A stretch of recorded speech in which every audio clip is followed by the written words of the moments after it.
Hello, ladies and gentlemen, and everything in between. Welcome back to GEEXX Reads. Today I'm going to talk about Goblin Moon by Teresa Edgerton, an image of which you will see here. Sorry about the image over my shoulder. I couldn't find a better image than that. Anyway, this is a fantasy world that is based on the real world as far as locations and things, but they've changed the names to protect the innocent, I suppose. I don't know. But, there are not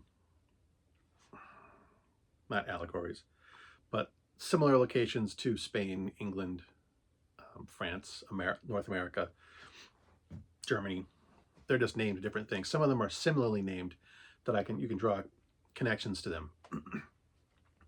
It's also what I would consider Victorian England, mid to late 1800s.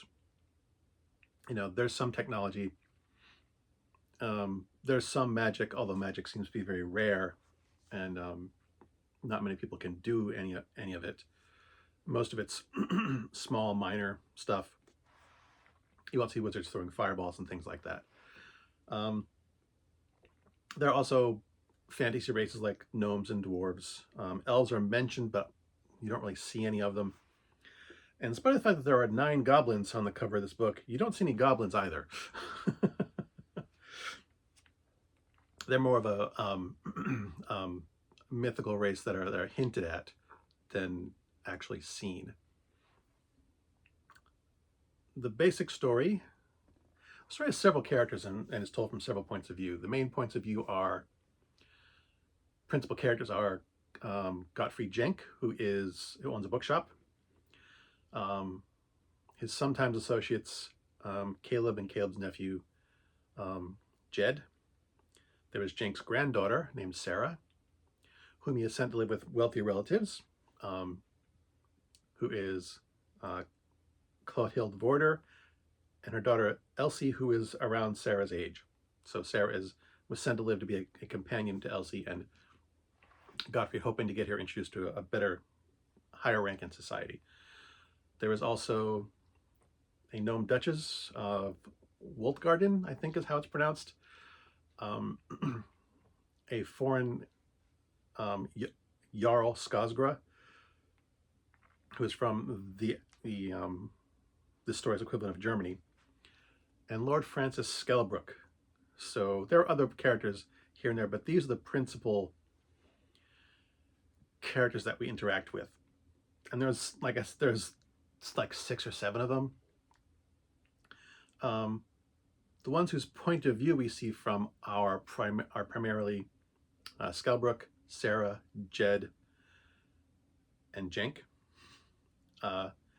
As the story opens, Caleb and Jed are, I'm not sure what they call them in the book, but I would consider them river rats.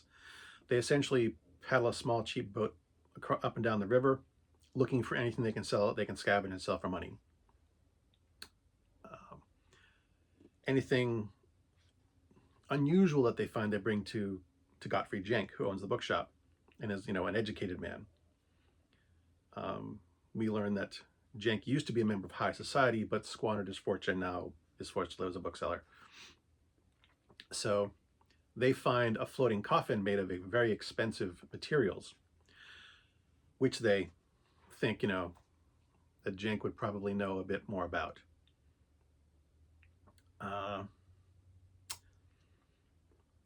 So that is their story kind of in a nutshell. They open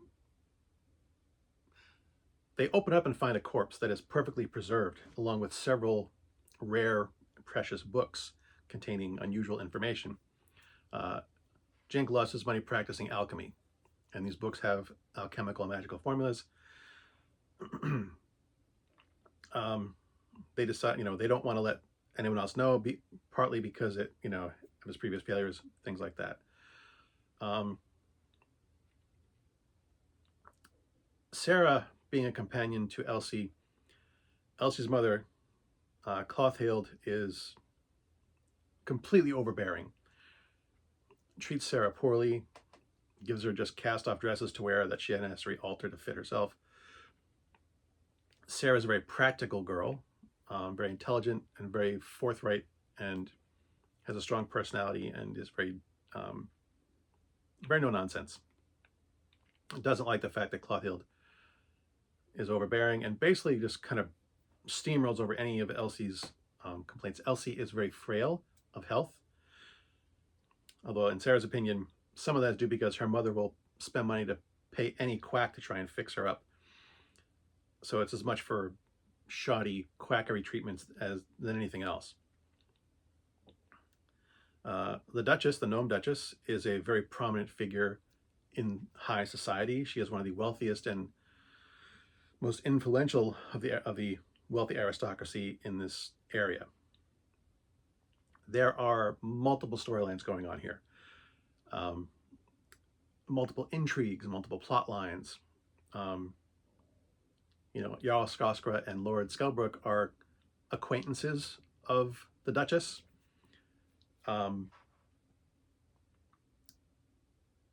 There's intrigue with at least the Duchess, Skogsra, and Skelbrook. I'm throwing a lot of names out there, but trust me, this book is, I wouldn't say it's complicated, but there's a lot.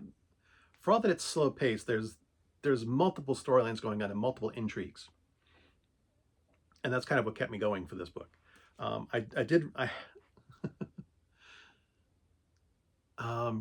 I bought this book and it has a sequel. I bought this book and the sequel when they first came out, which is the early 90s. And I remember enjoying them a great deal, so I wanted to reread them before doing this. And I found when I opened this book, I did not remember anything about this book until like 100 pages in. And even then, it was something that happened in the second book. So it took me, this is unusual for me too, to have so little memory of a book. It's only happened a few other times in my life where I could not remember anything. I've had one book that I bought a second time because I didn't remember having it or reading it at all until like the final 10 pages. But yeah, having so little recollection of a book like this has only happened a handful of times. I found that it was harder for me to get into a second time, in part because the dialogue and the description, this is very Victorian era and very reminiscent of what high society might be like, but it's a lot of discussion of fashion, colors and textures and materials, of different types of clothing. What is this clothing made of? Satin or brocade? Or mention of the food, like the foods that they're eating. There's a lot of focus on what high society is doing and what high society would focus on. And I think there's a little too much of it for my tastes. It's not entirely unnecessary because these people would be concerned with these types of things. But as a reader, focus on the minutia of what someone is wearing is kind of a putting off for me. So there's been a couple authors that I've found do similar things where they're overly descriptive. I think that's a good way to put this. It's overly descriptive of certain details of the surroundings which don't relate to the storyline itself. So a bit too much of that. I've also found that the dialogue is very reminiscent of, I find myself comparing it to Jane Austen, and things like Pride and Prejudice and Little Women. These people are aristocracy. This is the way they would have spoken in these times. But still, I found it a bit, while it is accurate and fits the story well, personally, I didn't really enjoy it all that much. For me at least, I think it got in the way of storytelling to a certain degree, a small degree, not a huge amount, because I did enjoy reading it a second time through. What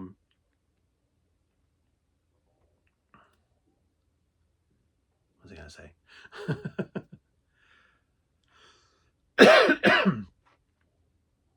Lost my train of thought there, but that's pretty much it.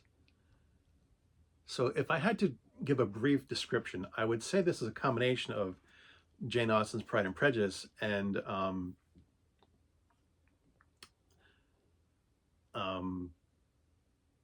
The Scarlet Pimpernel. because the Scarlet Pimpernel, it has to do with some intrigue and swashbuckling and things like that. Not so much swashbuckling, but more like, you know, intrigue amongst the court. So you have these, but with a fantasy twist to it. This is, I will be reading the sequel, not immediately. I have other books to read. But this kind of did it on a cliffhanger. They tied up a couple storylines. But it was more like they explained things.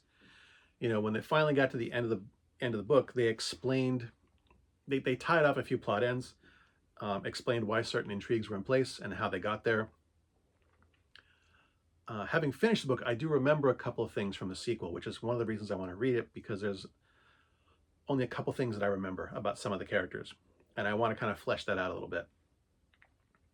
But yeah, if you do get into this book, you really kind of do need to read the second book, because it leaves